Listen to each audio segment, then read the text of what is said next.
ভবিষ্যতে চিকিৎসক হতে চায় মাধ্যমিকে দশম স্থান দখল করা সৌমিক খাঁ।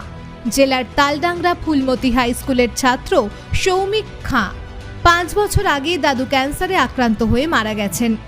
তাই ভবিষ্যতে সৌমিক আগামী দিনে চিকিৎসক হতে চায়।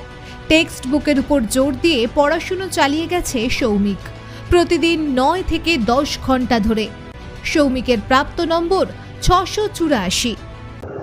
কতটা ভালো লাগছে?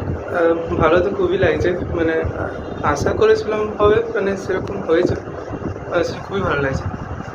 এই রেজাল্ট কি আশা করেছিলে?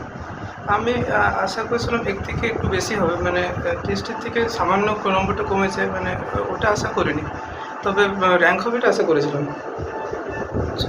কি নিয়ে পড়াশোনা করতে চাই? মেডিকেল। এর দিনে কিভাবে পড়াশোনাটা চালিয়ে যেতেন?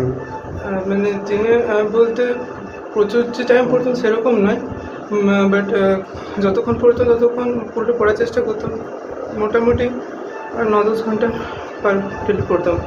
টিউশন, মানে আমি টিউশনের উপর খুব বেশি নির্ভরশীল ছিলাম না, আমি টিউশন সেরকম নিইনি। দু একটা টিউশন এসে, মানে ফিজিক্যাল সায়েন্স অ্যান্ড ম্যাথ আর ইংলিশ আর আমি কোনো টিউশন পড়িনি। পুরোপুরি আমি বাবা মার কাছ থেকে আমি পড়েছিলাম, মানে পুরোটাই মা বাবার টিচার না হওয়া সত্ত্বেও মানে প্রচুর পরিমাণে হেল্প করেছিল। মানে সকাল থেকে রাত পর্যন্ত আমি মেনলি বাবার কাছে লাইফ সায়েন্স এবং মায়ের কাছে আমি হিস্ট্রি, জিওগ্রাফি আর বাংলা এই সাবজেক্টগুলো আমি পুরোটাই পড়েছিলাম। ফিজিক্যাল সায়েন্স ম্যাথেও বাবা সাহায্য করেছিলাম। তো আমি পুরোটাই প্রায় বেশিরভাগ কৃতিত্বটা আমি বাবা মাকে দিতে চাই। তাছাড়া আমাদের স্কুলের যারা স্যার মাস্টারমশাই ছিলেন, যে কোনো সময় আমি যদি ফোন করতাম, কোনো জায়গায় কোনো প্রবলেম হলে তারা ফোন রিসিভ করতেন, তারা জানিয়ে দিতেন। বা স্কুলে ক্লাসের বাইরেও আমি যখন অফিস রুমে যেতাম বা স্টাফ রুমে যেতাম, ওনারা হেল্প করেছেন, প্রচুর পরিমাণে হেল্প করেছেন। মানে আমি টেস্টের পরে আমি টেস্ট পেপারে কোনো প্রবলেম যদি আটকাতাম, পাঠিয়ে দিতাম, স্যাররা সলভ করে দিতেন। এটাতেই র্যাঙ্কটা হয়েছে। পড়াশোনার করে কি বাঁধা ধরার নিয়ম ছিল টাইমের দিক থেকে? টাইমের দিক থেকে পড়াশোনার করে বাঁধা ধরার নিয়ম ছিল কিছু? না, বাঁধা ধরে নিয়ম থাকে না, মানে আমি রুটিন বেস আমি পড়িনি, মানে সাবজেক্টগুলো যাতে কভার হয় সেটা আমি লক্ষ্য করতাম একটু। পড়ার সাথে সাথে কি আছে তোমার হবি?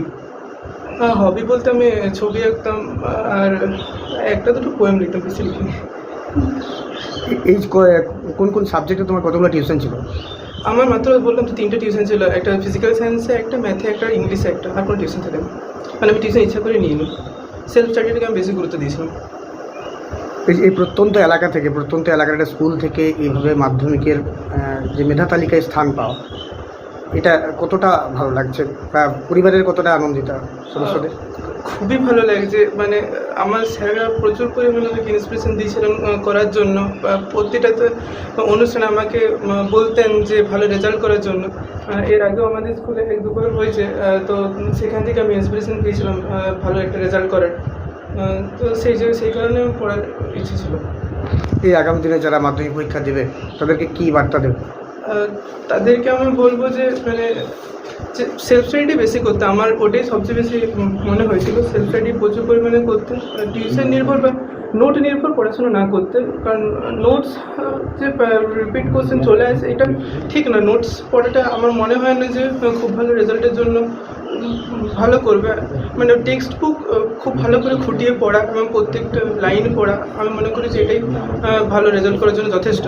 আর একটা সাবজেক্টের একাধিক বই এটা খুব বেশি ইম্পর্টেন্ট নয়। ইম্পর্টেন্ট যে কোনো একটা বই ভালো করে বেটার করে পড়া, সেটাই মূল। নাম তোমার নাম? সৌমিক। খুবই ভালো লাগছে। আমাদের এই প্রত্যন্ত এলাকা থেকেও একটা র্যাঙ্ক করেছে, এটাতে খুব খুশি। আশা করেছিলাম? হ্যাঁ, অবশ্যই আশা করেছিলাম। আরও ভেবেছিলাম যে আর একটু আগের দিকে হবে, কিন্তু 10th হয়েছে, অতি খুব খুশি। ও র্যাঙ্কটা রাখি। খবর পেলেন? আমরা নিউজ চ্যানেল থেকে খবর পেয়েছি। এই যেভাবে পড়াশোনা কীভাবে চালিয়ে যেত, এই যে এই সাফল্যের পেছনে কী দেখছেন আপনারা ডাক্তার? ও সব থেকে ওর যেটা আছে, ও সেলফ স্টাডি করতে খুব ভালোবাসে। সেলফ স্টাডি করে, নোটের উপর ডিপেন্ড করে না, বইগুলোকে খুব খুঁটিয়ে খুঁটিয়ে পড়ে। আর ওর পাশে আমরা, ওর বাবা মা, তারপরে আমি, ওর বাবা, তারপর স্কুল টিচাররা প্রচুর হেল্প করেছে। তারপর বাড়িতে যারা পড়াতে আসতেন ওনারাও প্রচুর হেল্প করেছেন। প্রত্যেককে আশা করতেন, প্রত্যেককে অনুপ্রেরণা জাগাতেন। তাদের যে রাখতে পেরেছে, ও 10th রেখে তাদের সকলের আশাটা পূরণ করতে পেরেছে, এতে খুব খুশি। এবং কি অনেকেই মানে আশা করতেন আমাদের এই প্রত্যন্ত এলাকা থেকে, এটাও সে 10ম হয়ে মানে রাখতে পেরেছে, এতে খুব গর্বিত আমরা। আপনার নাম? আমার নাম রুম্পা পাত্র। সৌমিকের মা। হ্যাঁ, সৌমিকের মা।